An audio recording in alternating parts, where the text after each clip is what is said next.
موږ څومره نیستمن یو. یوه ورځ یو شتمن سړي خپل کوچنی زوی کلي ته یووړ چې ورته وښیي هغه خلک چې هلته ژوند کوي څومره نیستمن دي. هغوی دواړه د یو کلیوال په زوړ کور کې میلمانه شول. د سفر په پای کې او د بیرته راستنېدو پر وخت سړي له خپل زویه وپوښتل زموږ د سفر په اړه دې څه نظر دی؟ هلک ځواب ورکړ عالي و پلاره. پلار وپوښتل آیا د هغوی ژوند په اړه دې فکر وکړ؟ هلک وویل هو پلاره. بیا یې پلار ترې وپوښتل له دې سفر څخه دې څه زده کړل؟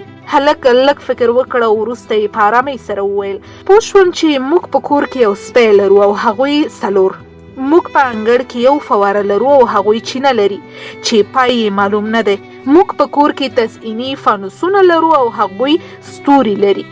زموږ کور تر دیوالونو محدود دی خو د هغوی باغ هم لري. د زوی د دې خبرو په اورېدو سره د سړي ژبه بنده شوه.